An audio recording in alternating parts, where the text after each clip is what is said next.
Hey, thanks for joining me for our story today. One announcement before we get started.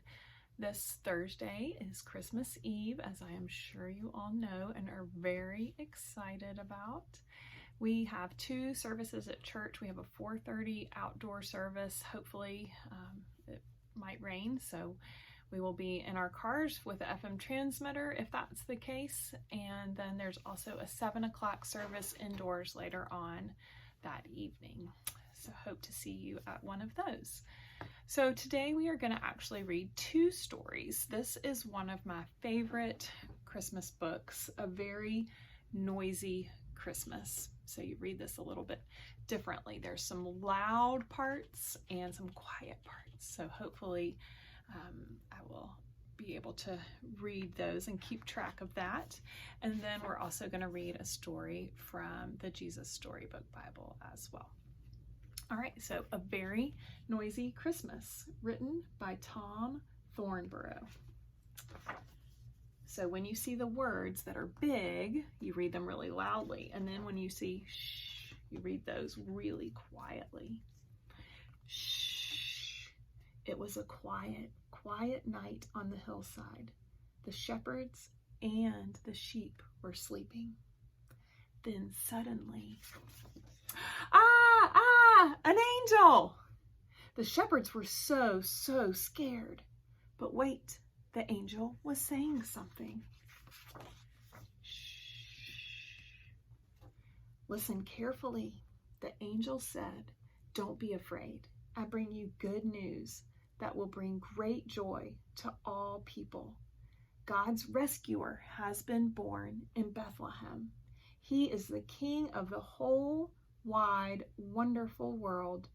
You will find the baby wrapped snugly, lying in a manger." Then suddenly, "The King has been born! Glory to God! Peace on earth!" Thousands and thousands and thousands of angels were praising God at the top of their voices. Then suddenly, the angels went back to heaven, and everything was quiet again. The shepherds hurried off to Bethlehem, and they found Jesus in a manger, just like the angel had told them. The shepherds wanted to tell everyone. "Wake up, everybody! Something amazing has happened. Jesus, the rescuer, has been born." Meanwhile, in a land far, far away, some wise men were studying special books and watching the stars. Then suddenly, "Wow, look, what is it? A new star has appeared in the sky."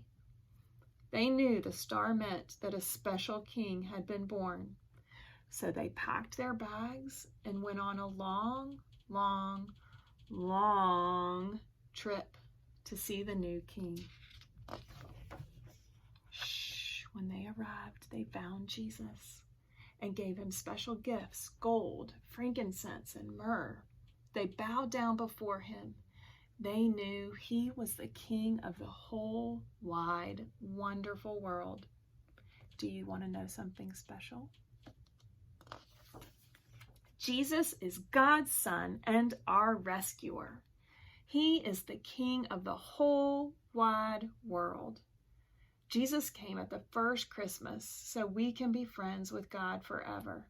Now that's something worth singing and shouting about. Jesus is the King. Joy to the world. Hooray! The end. So that's the end of A Very Noisy Christmas. And I also wanted to share with you the story about the birth of Jesus from the Jesus Storybook Bible. This one is He's Here. Everything was ready. The moment God had been waiting for was here at last. God was coming to help his people just as he promised in the beginning. But how would he come? What would it be like? What would he do? Mountains would have bowed down, seas would have roared, trees would have clapped their hands. But the earth held its breath. As silent as snow falling, he came in. and when no one was looking, in the darkness, he came. There was a young girl who was engaged to a man named Joseph. Joseph was the great-great-great-great-great-grandson of King David. One morning, this girl was minding her own business when suddenly a great warrior of light appeared right there in her bedroom. He was Gabriel, and he was an angel, a special messenger from heaven. When she saw the tall, shining man standing there, Mary was frightened. "You don't need to be scared," Gabriel said. "God is very happy with you." "Mary," Gabriel said, and he laughed with such gladness that suddenly Mary's eyes filled with sudden tears. "Mary, you're going to have a baby, a little boy. You will call him Jesus. He is God's own son. He's the one. He's the rescuer. The God who flung the planets into space and kept them whirling around and around.